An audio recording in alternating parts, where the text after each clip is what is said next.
आपसे आज बात करेंगे डी ब्लॉक के तत्वों के बारे में या उनके लक्षणों के बारे में। बेटा क्या ध्यान दीजिए, डी ब्लॉक के तत्व ध्यान दो बेटा। देखो बेटा, वे तत्व जिनमें बेटा अंतिम इलेक्ट्रॉन जो होता है, अंतिम इलेक्ट्रॉन बाह्य कोश से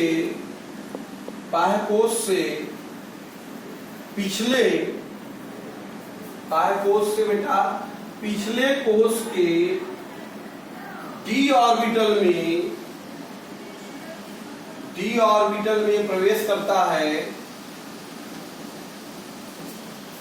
डी ब्लॉक का तत्व कहलाता है।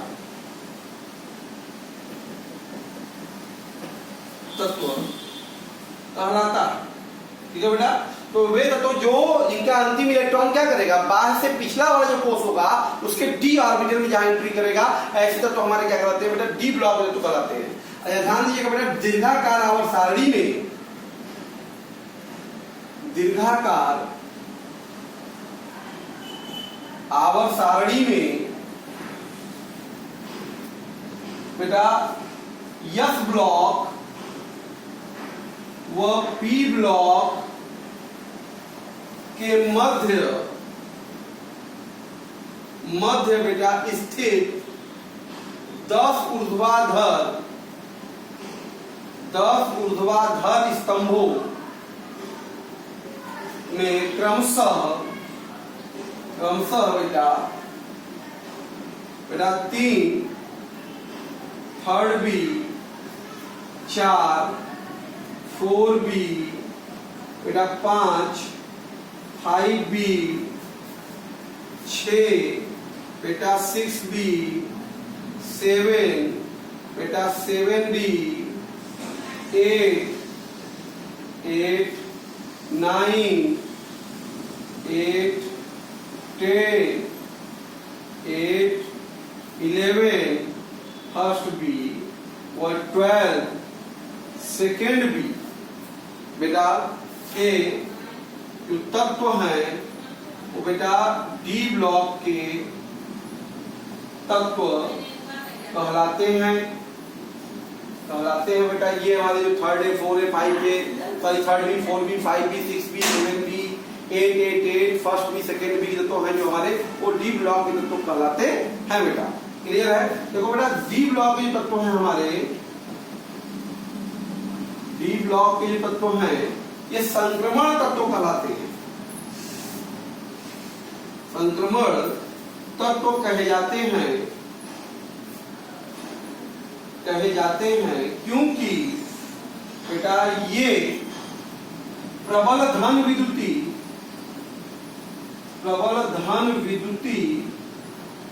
तत्व मतलब यस ब्लॉक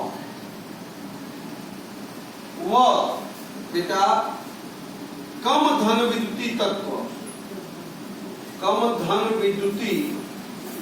तत्व जिसको हम पी ब्लॉक कहते हैं, पी ब्लॉक के मध्य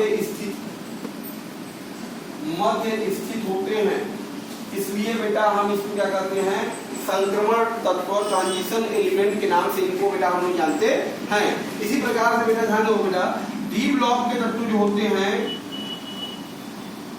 ब्लॉक के जो तत्व है बेटा वो 4 श्रेणियों में स्थित हैं, जिन्हें क्रमशः बेटा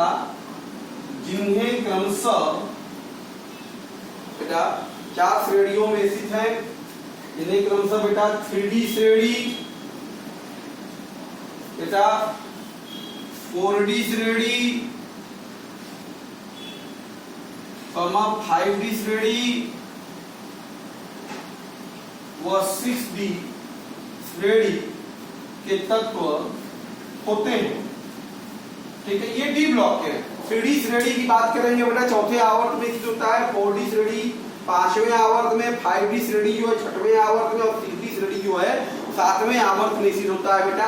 ये हमारे डी ब्लॉक के तत्व की व्यवस्था है। क्लियर है बेटा। अब इनके लक्षणों को जानते हैं। ओके, हम लोग डी ब्लॉक के तत्वों के लक्षण। सबसे पहला बात करते हैं बेटा इलेक्ट्रॉनिक विन्यास।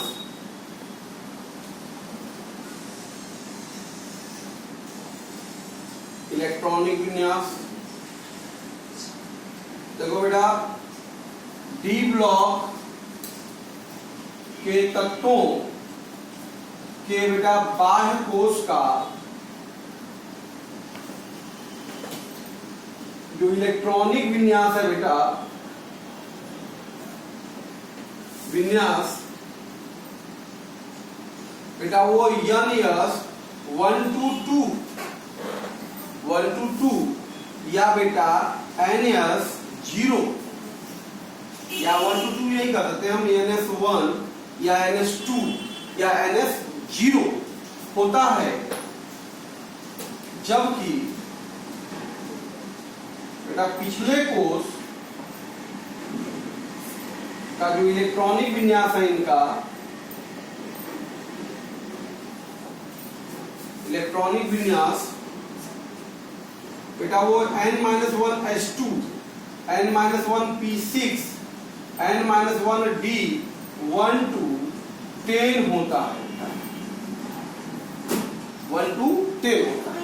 जैसे अगर हम बात करें बेटा 3D श्रेणी में तत्व की बात करें, 3D श्रेणी में अगर देखें चौथे आवर्त की बात करें, चौथे आवर्त में अगर देखें बेटा तो शक्ति व कर मन फी को नी पूजन। बेटा ये जो हमारा है देखो, ये 3 4 5 6 7 8 9 10 11 ये वर्ग है, ये इनका क्या है बेटा वर्ग है, वर्ग संख्या।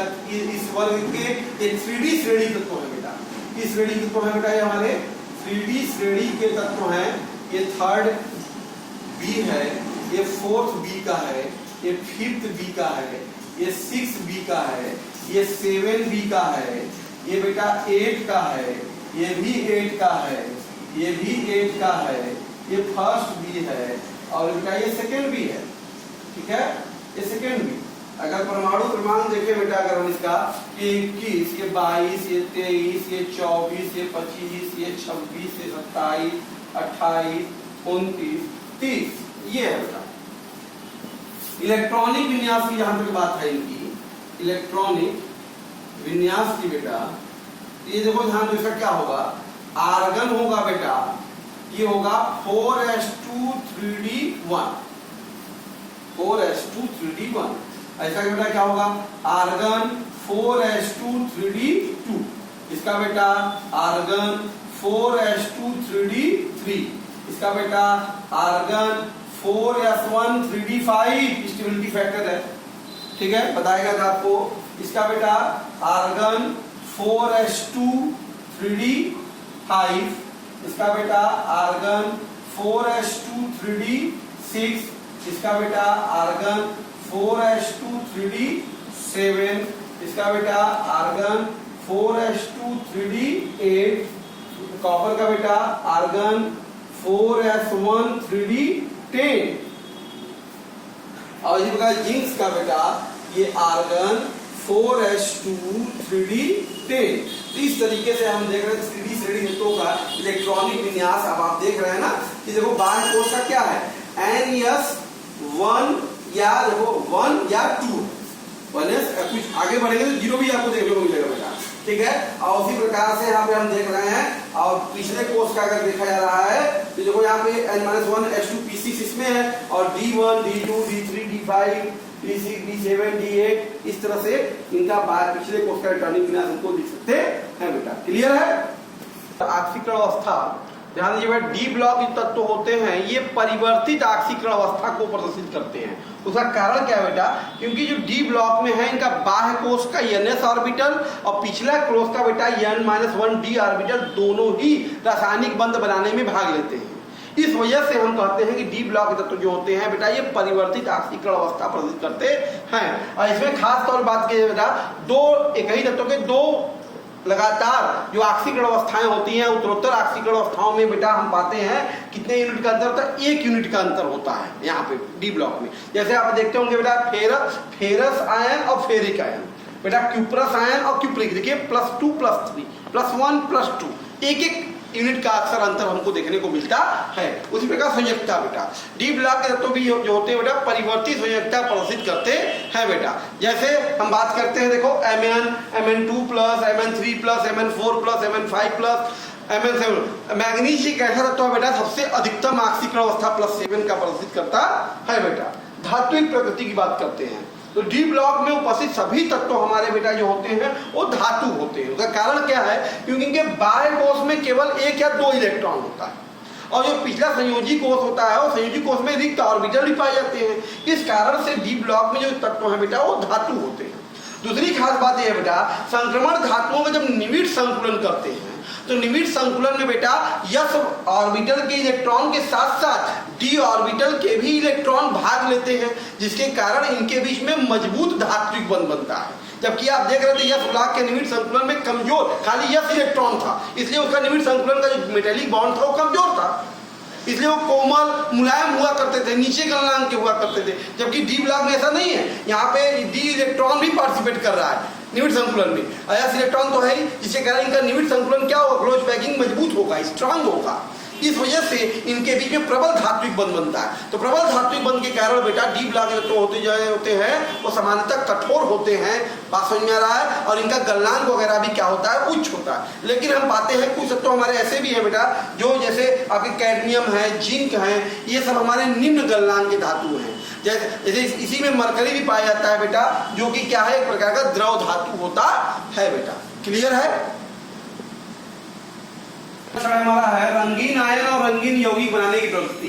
तो बेटा डी ब्लॉक के तत्वों के जो आयन होते हैं या यौगिक होते हैं बेटा, जिनमें डी उपकोष हमारा अपूर्ण होगा बेटा, कंप्लीटली उसे भरा न हो जिसका, वे सभी बेटा यौगिक हमारे क्या होते हैं, रंगीन होते हैं। इसका मतलब डी ब्लॉक में हम देखते हैं कि कोषें हमारे अपूर्ण ही होती हैं, इसलिए अक्सर हम पाते हैं कि इनके यौगिक क्या होते हैं बेटा, रंगीन। जैसे अगर हम बात करें तो कॉपर की बात करें बेटा Cu2+ आयन की, तो D9 उसका भी क्या होता है, बाहर अपूर्ण है, इसलिए हम पाते हैं जो भी क्यूप्रिक यौगिक हैं या इस तरह क्यूप्रिक आयन जो भी हैं ये सभी हमारे नीले रंग के होते हैं। इसी प्रकार से हमारे फेरस आयन या फेरिक आयन अगर हम बात करें, ये भी यौगिक हमारे कलर्ड लाल भूरे रंग के हुआ करते हैं बेटा। इसका मतलब डी ब्लॉक तो हमारे रंगीन यौगिक और रंगीन आयन बनाते हैं। अगला पॉइंट बेटा यौगिक तथा इनका अनुचुंबकीय लक्षण। तो डी ब्लॉक के तत्वों में बेटा प्रायः हम पाते हैं कि यहाँ पे अयुग्मित इलेक्ट्रॉन पाया जाता है। अयुग्मित इलेक्ट्रॉन जहां भी पाया जाएगा उसकी व्यवहार क्या होगा बेटा, अनुचुंबकीय होगा।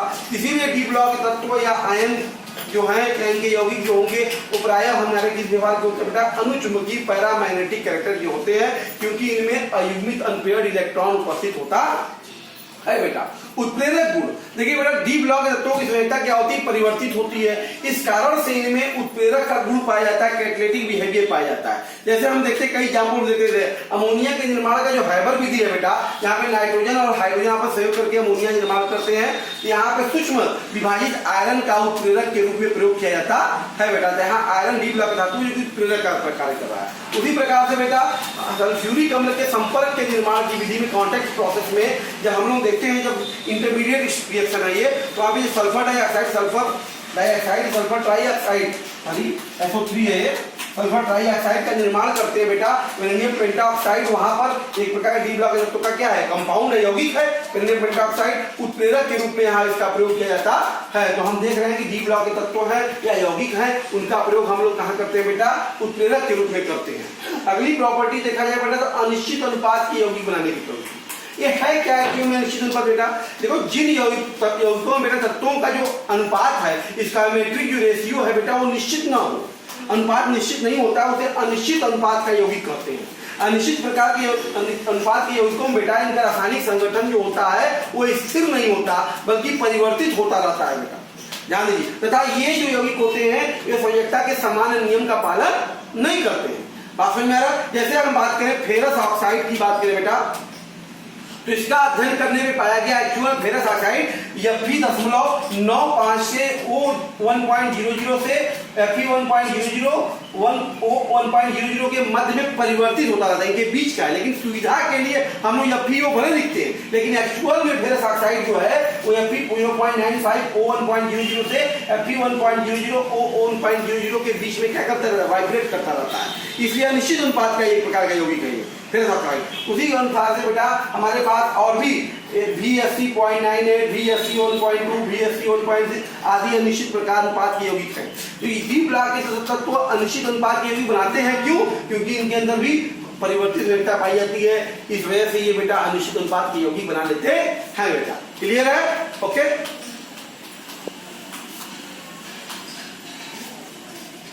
अगला प्रॉपर्टी हमारा देखिए अंतराकाशीय इंटरस्टिशियल कंपाउंड। तो डी ब्लॉक के तत्व होते हैं बेटा, धातु जो होते हैं वो अंतराकाशीय यौगिक बनाते हैं। जैसे इसमें खास तौर पे अंतराकाशीय हाइड्राइड और कार्बाइड बनाते हैं। उसमें होता क्या है, बड़े छोटे आकार के परमाणु होते हैं, जैसे कार्बन है, हाइड्रोजन है।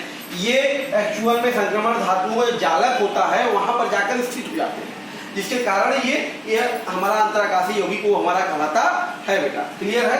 मिश्र धातुएं, क्योंकि डी ब्लॉक के धातुओं की या संक्रमण धातुओं की त्रिज्याएं जो होती है लगभग बेटा बराबर होती है, बहुत अंतर नहीं होता। इस वजह से ये आपस में मिलकर एक दूसरे के साथ बेटा मिश्र धातु बनाते हैं। जैसे हम बात करते हैं पीतल, इसमें बेटा 70% कॉपर और 30% क्या होता है, जिंक होता है। दूसरा जैसे कौनसा बेटा 88% कॉपर और 12% क्या होता है, टीन होता है। ये सब हमारी मिश्र धातुएं होती हैं, क्योंकि संक्रमण धातु बनाते हैं बेटा। उसके बाद एक यौगिकों की प्रकृति कैसी है। तो डी ब्लॉक के तत्व होते हैं बेटा, ये वैद्युत संयोजक, सह संयोजक और उप सह संयोजक, मतलब आयनिक, कोवैलेंट और कोऑर्डिनेट, तीनों प्रकार के यौगिक का निर्माण कर सकते हैं बेटा। उसके बाद इनकी उपलब्धता की बात की जाएगी अगर, तो डी ब्लॉक में धातु होते हैं बेटा, प्रकृति में मुख्यतः ऑक्साइड और सल्फाइड के मिनरल्स, खनिज के रूप में पाए जाते हैं। परंतु कुछ ऐसे भी अनअभिक्रियाशील धातु हैं डी ब्लॉक में बेटा, जैसे रथोनियम है, रोनियम है, पैलेडियम है, सिल्वर है, ऑक्सीनियम है, इरिडियम, प्लेटिनम, गोल्ड, ये सब अनअभिक्रियाशील धातु हैं जो प्रकृति में मुक्त अवस्था में भी पाए जाते हैं बेटा। ओके।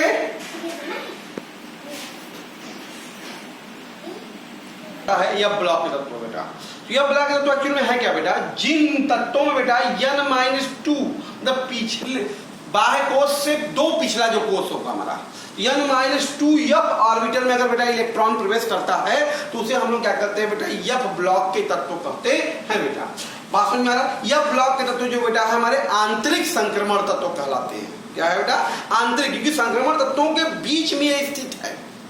ठीक है? उसमें खास तौर पे अगर हम ध्यान दें तो आवर्त 6 में जो परमाणु क्रमांक 57 से आगे के 14 तत्व हैं बेटा, उनको आवर्त सारणी में बाहर क्षैतिज पंक्ति जिसमें इलेक्ट्रॉन 4f ऑर्बिटल में प्रवेश करते हैं। कहां प्रवेश करते हैं? 4f ऑर्बिटल में बेटा प्रवेश करते हैं। उनको बाहर क्षैतिज पंक्ति में रखा गया है। इनको हम लोग बेटा क्या कहते हैं, लेंथेनाइड श्रेणी की तत्व या 4f श्रेणी की तत्व, या उसी को बेटा हम लोग दुर्लभ मृदा तत्व या रेयर अर्थ तत्व के नाम से भी बेटा हम लोग इसको जानते हैं। ठीक है? इसी प्रकार से बेटा आवर्त 7 में जो है परमाणु क्रमांक 89 एक्टिनियम से आगे के जो हमारे 14 तत्व है, थोरियम से लेकर ऑक्सीजन तक के जो 14 तत्व है बेटा, इनको भी आवर्त सारणी के बाहर एक क्षैतिज पंक्ति में रखा गया है, जहां पे इनके इलेक्ट्रॉन बेटा 5f ऑर्बिटल में प्रवेश करते हैं।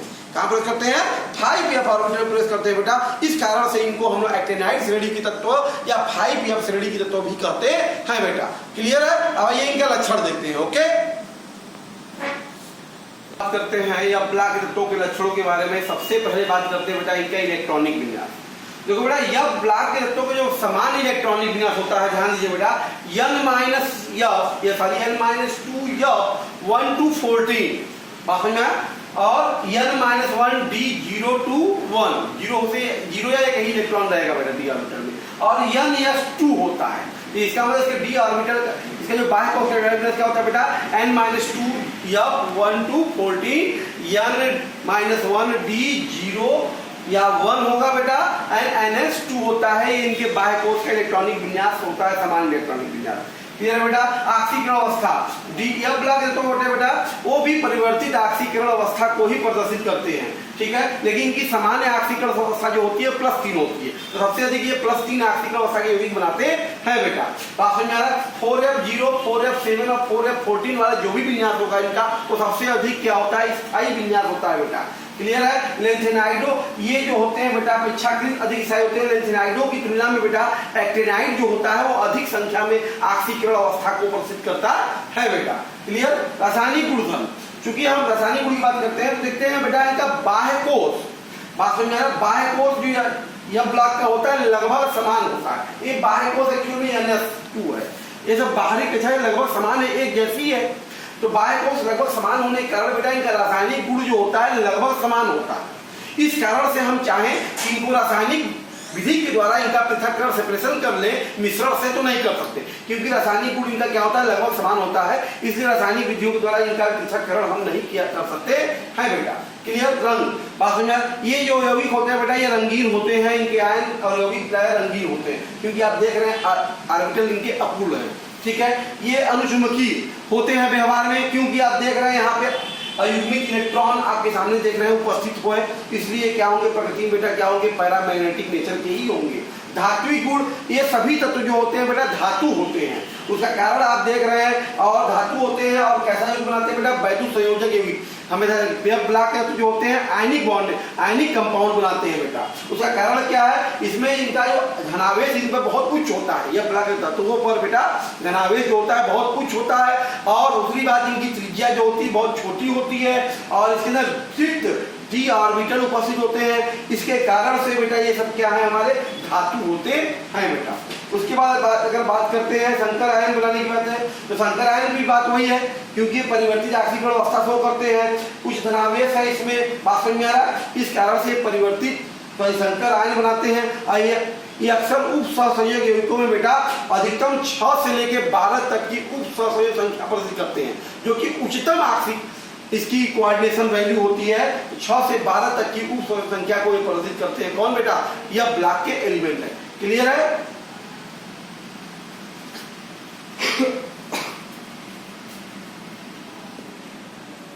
इनका रासायनिक अभिक्रियाशीलता, ध्यान दो बेटा, लेंथेनाइड जो होते हैं बेटा वो क्षारीय धातु, जो क्षारीय मिला धातु होते हैं, तो सेकेंड ब्लॉक के तत्व होते हैं हमारे, सेकेंड ए जो है हमारे, उन्हीं की तरह बेटा क्रियाशील होते हैं। इसी कारण से लेंथेनाइड जो होते हैं बेटा ये गर्म जल या तनु अम्लों से क्रिया करके हाइड्रोजन को मुक्त करते हैं, क्योंकि वो भी करते हैं बेटा।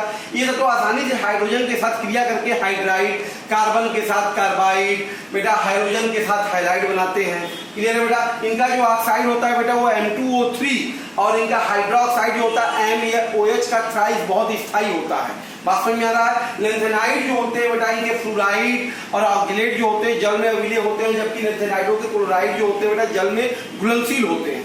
बात समझ में आ रहा है। अच्छा, एक्टिनाइड की बात करेंगे बेटा तो ये तो बहुत क्रिया से रेडियोधर्मी है, इसका नाभिक क्या है अस्थायी होता है, थोरियम से शुरुआतें रेडियो एक्टिविटी होती है। क्लियर है बेटा। फिर आते हैं लेंथेनाइड संकुचन, एक्टिनाइड संकुचन बहुत इंपॉर्टेंट है बेटा, कुछ है नहीं ऐसा।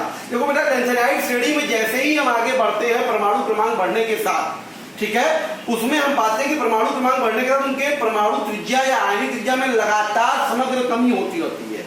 तो उनके परमाणु क्रमांक बढ़ने से इनके परमाणु त्रिज्याओं में जो कमी आ रही है, लगातार त्रिज्या घटती जा रही है, आकार में छोटा बनाता जा रहा है, इसी को हम लेंथेनाइड संकुचन कहते हैं, लेंथेनाइड कॉन्ट्रैक्शन कहते हैं। इसी प्रकार का व्यवहार बेटा एक्टिनाइड श्रेणी में भी मिलता है।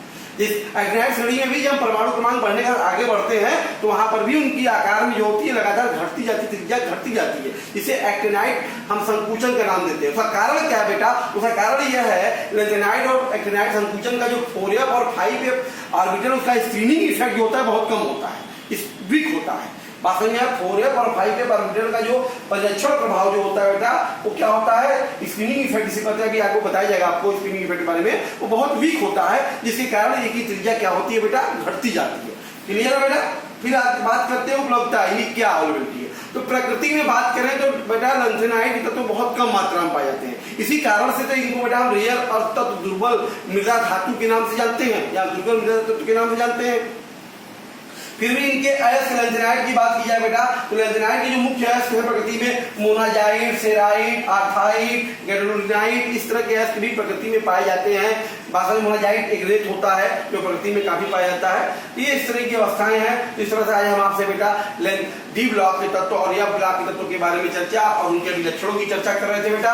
इसको हमने डिस्कस किया, इससे कई क्वेश्चन एग्जाम में आएंगे, हम क्वेश्चन अभी आपको कराएंगे भी, आप देखिएगा, इसके साथ आप इसको रिवाइज कीजिए। इसके बाद बेटा थोड़ी सी बातें हमारे हैं कि जो दीर्घ यावर सारणी के लक्षण तो हो गए, सारे गुण धर्म हो गए, इसमें कुछ हम करस्पॉन्डिंग प्रॉपर्टी में डिफरेंस देखेंगे। जैसे इसमें क्या होता है, विकर्ण संबंध क्या है, वास्तव में क्षैतिज संबंध की क्या विभिन्नताएं हैं, क्या द्वितीय वर्ग का प्रथम तृतीय आवर्त जो समानताएं हैं, विभिन्नताएं हैं, वास्तव में क्यों आखिर द्वितीय आवर्त के तत्व जो होते हैं अन्य आवर्तों से विभिन्न गुण दर्शाते हैं। ऐसे बहुत सारी बातें दीर्घाकार आवर्त सारणी में लक्षण है, जिसको हम नेक्स्ट वीडियो में आपके साथ बेटा शेयर करेंगे। लेकिन इसको पहले आप ये जो हमारे लक्षण थे डी और एफ ब्लॉक, इनको आप रिवाइज कीजिए। नेक्स्ट वीडियो में इसको आपके साथ शेयर करेंगे। Okay, thank you.